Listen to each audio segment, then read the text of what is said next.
pense que le Maroc reste toujours une dictature tant qu'on n'aura pas changé l'article 19 de la Constitution marocaine qui concentre tous les pouvoirs au sein d'une seule personne, à savoir M6. Bonjour, je m'appelle Sam Touzani, je suis comédien, je suis né à Bruxelles, mes parents sont originaires du Maroc, mon père dans l'Atlas septentrional au Maroc, dans le Rif. C'est pour ça que je m'appelle Touzani, d'ailleurs on vient de Bni Touzine et ma mère de Tanger. Écoutez, je ne peux que me réjouir des révolutions dans le monde arabe en ce moment. Enfin, on ne pourra plus dire qu'il y a l'exception arabe. Les 100% de dictatures dans le monde arabe sont loin de tomber, mais en tout cas, il y en a quelques-unes qui en ce moment, en tout cas, prennent la direction de la démocratie, en tout cas de la démocratisation. Je pense que nous, en tant qu'Européens, nous avons un énorme rôle à jouer, au même titre que nous avons soutenu les pays de l'Est il y a quelques années. Je pense que nous devons, c'est même de notre devoir, de soutenir toutes les révolutions qui se passent dans le monde arabe. Alors, évidemment, le cas du Maroc, moi, me préoccupe, peut-être un peu plus que les autres. On va être clair, on va aller directement au point qui fait mal. Moi, je pense que le Maroc reste toujours une dictature tant qu'on n'aura pas changé l'article 19 de la Constitution marocaine qui concentre tous les pouvoirs au sein d'une seule personne, à savoir M6. Et en plus, il est Amir Mouminin, commandeur des croyants. Reste à vérifier ça sur le plan historique si c'est vrai. Ce qui rend la négociation impossible. La sacralité du roi fait que vous ne pouvez pas être dans une démocratie. Ça ressemble plus à un despote éclairé de droit divin à la Louis XIV. Et je rappelle quand même gentiment que nous sommes au XXIe siècle aujourd'hui. Alors, changement, oui, moi j'ai confiance au peuple marocain. Le peuple marocain a déjà trop payé, d'abord sur Hassan II. Je suis désolé, mais 40 ans presque de dictature sanglante. Maintenant, M6 prend le relais. Et je fais confiance aux jeunes parce que plus de 60% quand même de la population marocaine a moins de 20 ans. C'est-à-dire qu'ils avaient entre 9 et 10 ans lors de l'avènement d'M6 et eux, ils en ont marre de la misère, ils en ont marre des différences entre les riches et les pauvres, ils ont envie d'avoir un accès à la santé, ils ont envie d'avoir un accès aux universités, ils ont envie d'avoir un passeport et un visa pour voyager. Bref, ils ont envie d'être libres. Je terminerai juste par vous dire que je pense modestement que la liberté, eh bien, elle ne se négocie pas, elle s'arrache. C'est l'espoir qui renaît après des générations de peur et de désespoir. Najib Ralal, originaire de Casablanca, je vis à Bruxelles. Je suis metteur en scène, je suis dramaturge, scénariste et responsable de projets culturels. Au départ, je souhaiterais préciser juste une chose, c'est que ce mouvement d'émancipation, ce mouvement de libération est avant tout un mouvement qui est né dans les pays du Maghreb et d'Afrique du Nord. Donc là, on ne l'attendait presque pas. Peut-être qu'on s'attendait à ce qu'il y ait un mouvement comme celui-là qui émerge dans les pays du Moyen-Orient. Eh bien non, ça commence en Tunisie, ça a pris son élan en Égypte et puis ça continue avec le mouvement du 20 février au Maroc.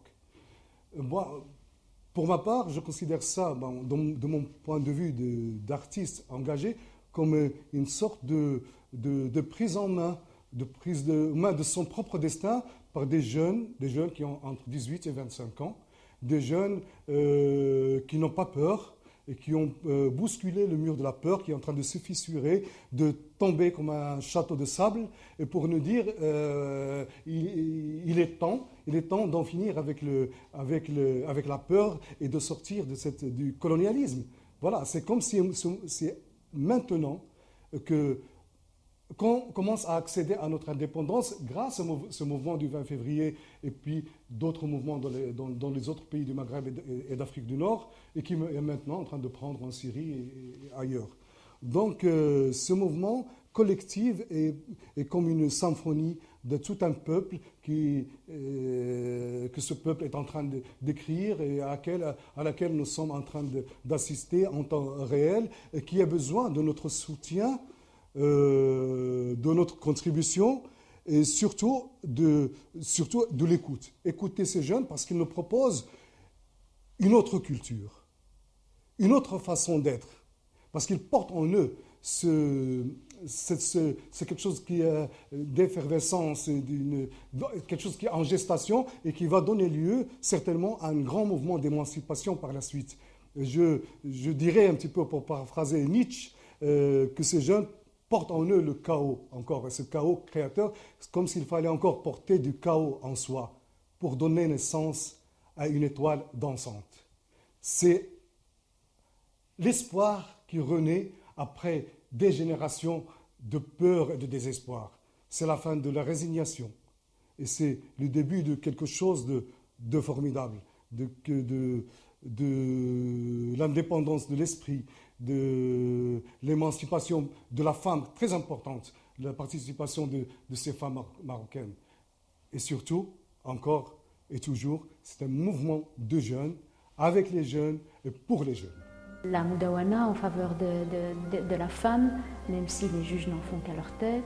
Mina Ould El-Hadj, je suis née à Al-Husima, je revendique une identité multiple puisque je suis belge et marocaine, je suis berbérophone par mon père, arabophone par ma mère.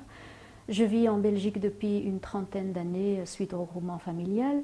De formation littéraire, j'ai beaucoup travaillé dans le social, d'abord comme médiatrice scolaire, ensuite comme coordinatrice de projets dans des quartiers dits difficiles. Parallèlement, en 2008, j'ai publié un roman qui s'intitule « Tu t'appelles Aïcha, pas Joséphine » aux éditions Clepsydre et qui traite de la problématique de l'immigration, notamment la seconde génération de femmes issues de l'immigration marocaine. Donc c'est un livre sur la double identité et il traite ce thème avec gravité mais beaucoup d'humour également. Le regard que je porte sur les manifestations qui ont secoué le monde arabe et plus particulièrement le Maroc est un regard plein de solidarité et un regard admiratif. Plein de solidarité parce que je suis solidaire de tous les hommes et les femmes qui manifestent pour plus de démocratie, plus de justice, plus de droits, pour la répartition des richesses, l'égalité des chances. Et un regard admiratif parce qu'il n'est pas facile d'affronter le pouvoir dans certains pays. En 1984, il y a eu ce qu'on a appelé les manifestations pour le pain et 2 de mes cousins ont été faits prisonniers, 3 ans de prison, qui me semble énorme pour avoir manifesté, pour avoir simplement réclamé des conditions de vie plus décentes.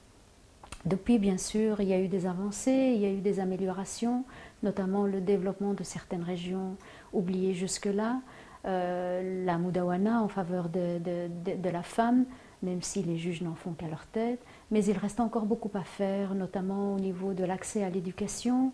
20% d'un alphabétisme, c'est 20% de trop. L'accès à l'emploi, beaucoup trop de jeunes diplômés n'ont pas accès à l'emploi. Les problèmes au niveau de l'accessibilité de certaines administrations, demander un papier relève souvent du parcours du combattant. Et l'accès aux soins de santé, et donc il y a encore beaucoup de choses à améliorer au niveau du Maroc. Une revendication claire aussi par rapport au pouvoir, que la monarchie lâche un peu du lest pour qu'il n'y ait plus de monarchie, de pouvoir monarchique, mais un pouvoir démocratique. Ben voilà, je m'appelle Mohamed Ouachen, je suis artiste comédien au théâtre, je suis aussi acteur associatif et mes parents sont d'origine de la région d'Imin Tanout, plus précisément à Agadir Ould Rachi.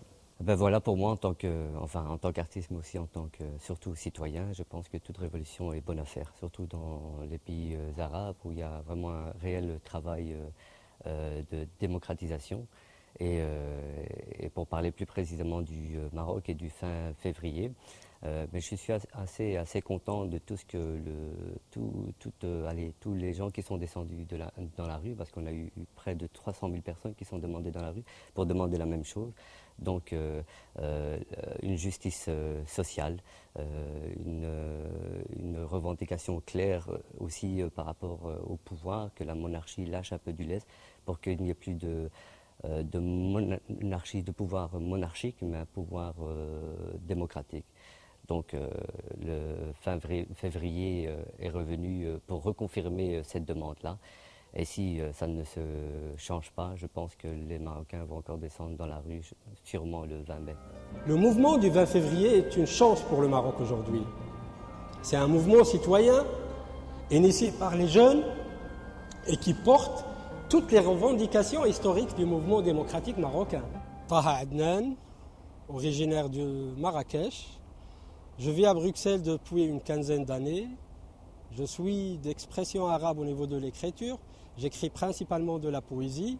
J'ai écrit aussi pour le théâtre monodrame et on vient de m'accorder une interruption de carrière à la communauté française pour écrire mon premier roman. Avant, dans le monde arabe, les coups d'État s'appelaient révolution.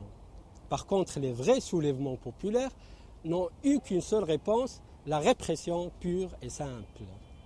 Ce printemps démocratique a permis pour la première fois au peuple du monde arabe de faire et de réussir leur propre révolution.